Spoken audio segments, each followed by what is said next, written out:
It's the Brad and John Show. The Brad and John Show. Today's date is the 25th of September. This is the Charlie block, which means we start right around 7:40. We're just a little bit late this morning, 7:43. Okay, John, first off, I sent you something yesterday that you did not comment on. Did I offend you by sending this to you? I didn't read it. Was it an AI clip of something? It said, I remember it said something like John endorses Brad. Okay. Do you want to take your headphones off a little bit there so I can play this? Yeah. Go ahead. I'll listen to it. Okay, you ready? Here we go. Yeah. You know, I kid Brad a lot about how I think AI sucks. But lately, Brad is killing it with AI. It's gotten so good that I can't tell a real person from an AI-generated voice. Brad, you know I give you a rough time, but this is from my heart. Yes, this is the real John Combest saying, Brad, you're the best. Did you hear it, John? Okay, that's funny, Brad. And that does sound like me. It sounds like a motorized robot version of me. It sounds almost identical to you. It's scary, the AI stuff I'm doing. I have to tell you, it is scary. And that's not even, that is on the system I'm using, that's the low-tech version of it. There's a higher-tech version of it that gives you even more inflections and stuff like that. All I did was I took one of your farm shows and I uploaded 10 minutes of your farm show, which is just you talking, and it created the John Combest. It's remarkable. I couldn't believe it when I heard it. I thought to myself, he's got the same inflection, the whole bit. I mean, honest to God, I thought to myself, I could play that on the air, and people who were listeners to the show would probably not realize that's not you. Don't you think? I think so. I mean, we're biased because I hear your voice all the time and you hear my voice all the time, but I think it's close. And just think of how much better that technology will be in 6 months, and then how much better it will be in 1 year. It's amazing. It's crazy stuff. You've already seen the videos I've done, which to me are just incredible. The first time I did this, remember, John, you made fun of me. I took this course, and it's been an incredible course.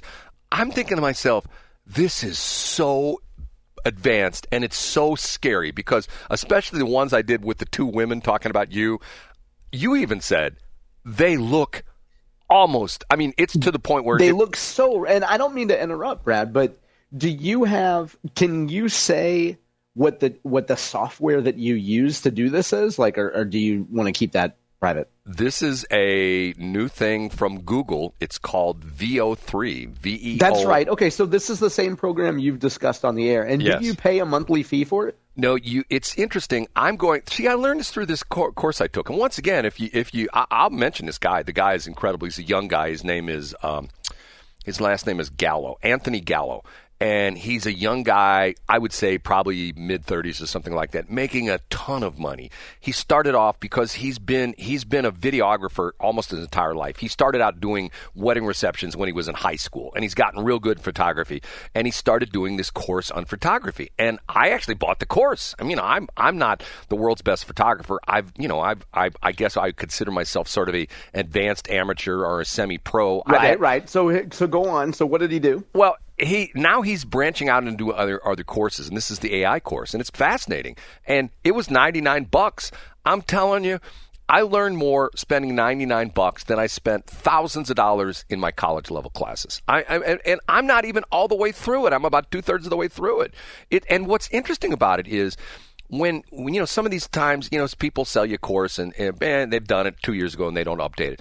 I get an email about every other week saying, hey, I added a new chapter, something new's come out, there's a new version of blah, blah, blah, blah, and here's a link to the new chapter in the course. And I'm going like, wow, this is great. Okay.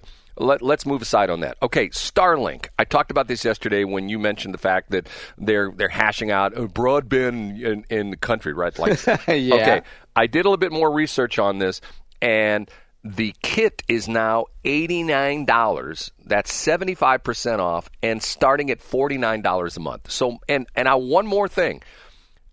T-Mobile has done an incredible job of upgrading their service. And you can now, for residential use, I think they start at like $50 or $60 a month, and they sell you the software or the hardware for free. It's incredible. I'm using 3 of them right now. And once again, in 3 different areas or 2 of the 3 areas where I have these at, I can't get internet. At least I can't get good internet. I could get crappy, almost. So like at the transmitter site would be one example, right? DSL kind of internet. And the footprint, if you've seen the new ad campaign, which is sort of interesting, they've got, what's his face? Billy Bob Thornton doing the ads. And for a long time, Verizon had the best network in the country. Well, the T-Mobile people have worked really hard, and now they claim they have the best network. And if you look at their coverage map, it's pretty much all of Missouri. So if you have a situation where you don't have internet, you could probably get one of these T-Mobile units, and literally it's just like a little, it's like a, it's small, it looks like a modem. It's on its end, and you stick it up, you plug it in, you turn it on.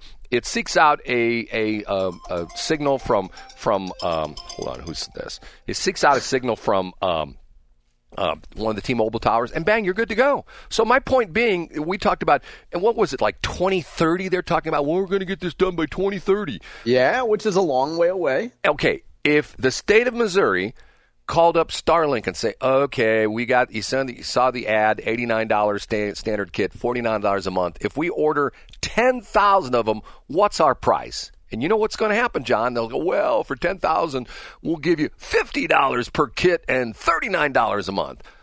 Broadband problem solved, right? Yeah, I think so. But also, I know that the state of Missouri went back in their archives and they got a number of those free AOL compact discs. So they're operating on a lot of those free CDs. You get like 30 free hours, I think. Right. Okay. The gun used to murder Charlie Kirk and the gun used yesterday at this ICE detention center is a Mauser rifle. And depending upon the version of it, there's several versions of the Mauser. There's what they call the K98. There's the 98M. There's the K98K. This is a rifle that was designed in, John, are you ready for this? I'm ready. The late 1800s. Ooh, modern. And the version of the reason they call it the 98, because the current version of the rifle that is still being manufactured today the version of this rifle was 1898, okay? It's a bolt-action rifle, and it's interesting because one of my friends, when the whole Charlie Kirk thing happened, and they talked about it was a bolt-action rifle, this person texted me and said, okay, what's a bolt-action rifle? And if you don't know what a bolt-action rifle is, it's essentially, it's one shot per trigger pull, but you have to, there's a lever, you have to pull the lever up, you have to pull the lever back, then which loads the new cartridge, ejects the old cartridge. First it ejects the old cartridge, loads a new cartridge. You push the lever forward, you push the lever down, and you fire again. This was the rifle used by the Nazis in World War II. And the amazing thing about it is it does not use magazines. It has what's called a stripper clip.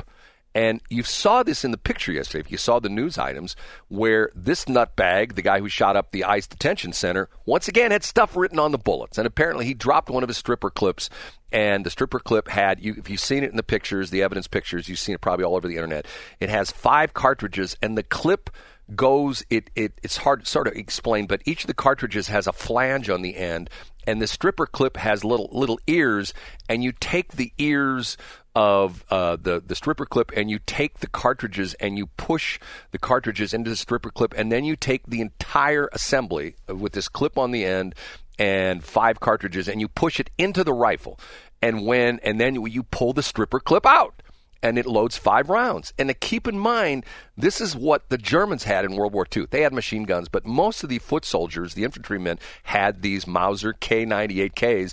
And the K98, the beginning of it, the K is an abbreviation for Karabiner, which is the German word for carbine.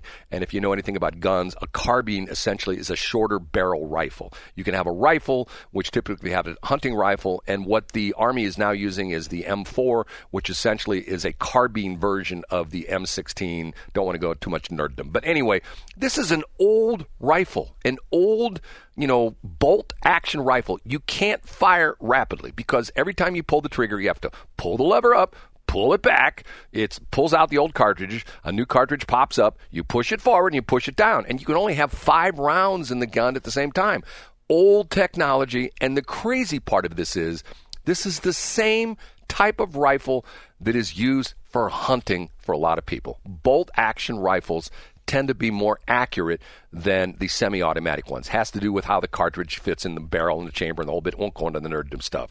But that's why these guys, and the crazy part of this is, I'd be interested to see the rifle that killed Charlie Kirk, is because the older rifles did not have the apparatus to put a scope on top of it. You had to modify them to put a scope on top of it, because that was just the way they were made, because the action of the rifle is on top. So there's really no way to bolt the scope onto the top of the rifle. And if you've seen some of these sniper converted K98s from World War II, they had an adapter on it. Now, maybe this guy had it, but it's not your typical hunting rifle, because most of your hunting rifles nowadays have what they call, they're tapped for what they call a Weaver mount, which is a Weaver scope, or they have a Picatinny rail on the top of them. But the old Mausers do not have this. They have to be modified to accept a scope.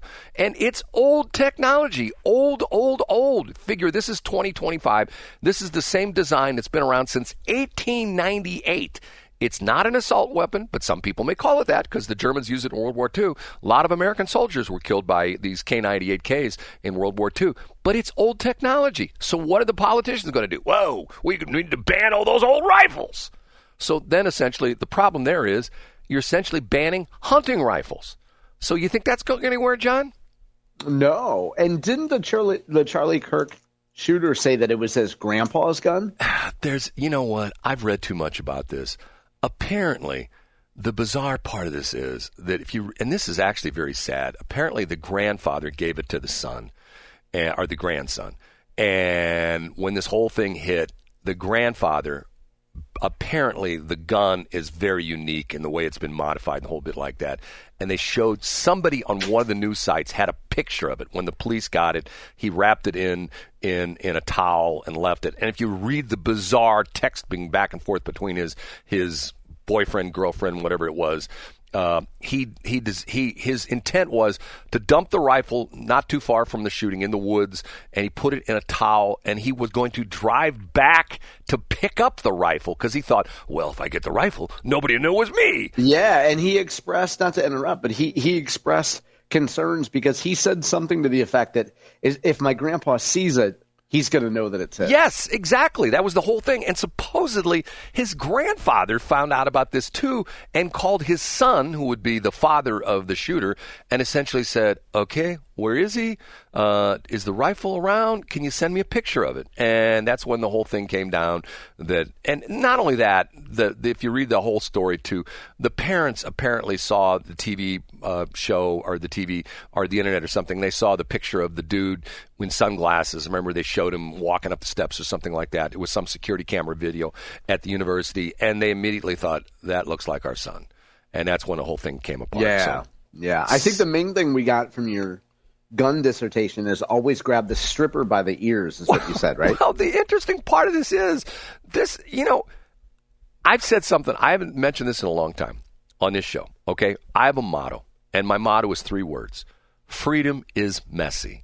You give people freedom, most people in the United States, most people will respect that freedom. Most people will not, go over and whack their next door neighbor in the head with a baseball bat because they didn't like the way they cut their grass. Most people are not weirdo, wacko, bizarros, okay? Most people do their job, they go home, they eat their dinner, they watch Jimmy Kimmel, they go to sleep, they wake up in the morning, and they repeat. Watch, rinse, repeat, that kind of thing. But what you have is the fringe of people who essentially take freedom and extort its values. And the problem is, if you start taking away freedoms, then you destroy what makes this country great. And because we have freedom to do things. And if some nutbag does something, it's not emblematic of the entire population of the city of St. Louis or St. Charles or Wentzville. It's emblematic of one nutbag. And the sad part of it is you can't regulate that. You just can't. I mean, you never know. And this guy, never been arrested, never had any problems at all, never had any run-ins with the law. I don't even think he had a traffic ticket or anything like that. This guy was clean as a whistle. So you can't say, well, they should have known about him. They had a dossier on him. No, they didn't. They didn't know anything about him. He's just some guy that went nuts. When you use the example of you can't hit somebody with a baseball bat because you don't like the way they cut their grass. Do you have some experience with that, Brad? No, I don't. Okay. I mean, I heard that your lawn is generally like a jungle, Brad. No, my lawn is very nice. I heard that they were going to the folks that organize Pollinator Palooza are actually having you as a featured guest because you keep your grass so long. John, in the old days, I had a next door neighbor, and this would drive my wife nuts.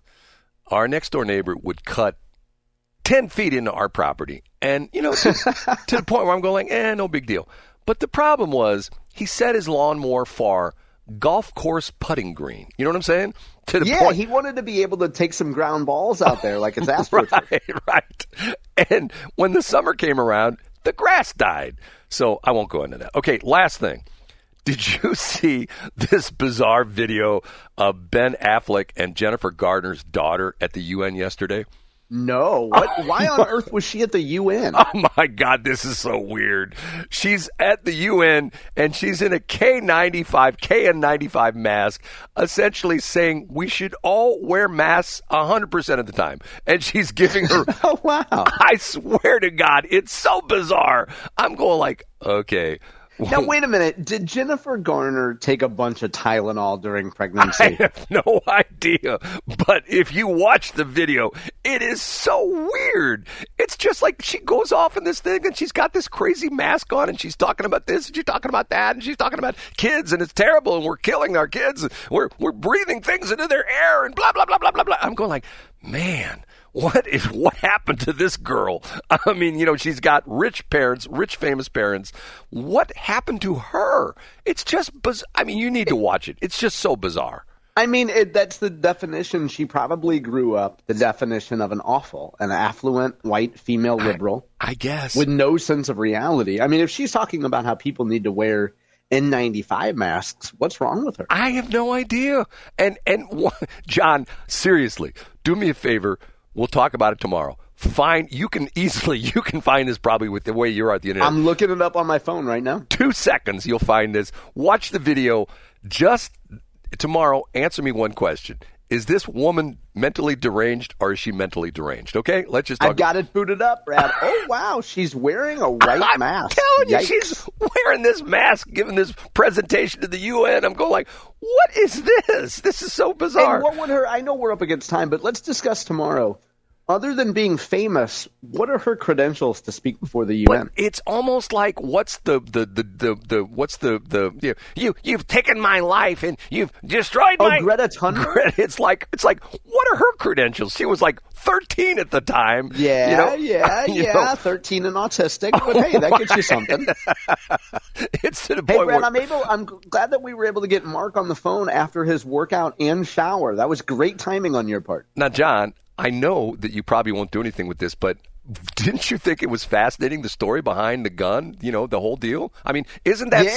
Yeah. When I play B-Block back today, when I go and take notation for YouTube, I'll listen to that story, Brad. Okay, isn't it to the point where, don't you think that all the important people in the state of Missouri are going to be texting John, that interview with Brad, if you would have done much better, but Brad did an acceptable job, and it was fascinating. That Mark McCluskey interview was interesting. I had no idea. I think most people are just going to say, what's he running for next? And will he vet me? Will his committee vet me and give me a stamp of approval on my forehead? Or will they buy me a building in Jefferson City, kind of turn into the 9th Congressional District? One of those things, right? Okay, John, it's been fun, but we're done. Talk to you later. Talk to you tomorrow. Bye, Brad.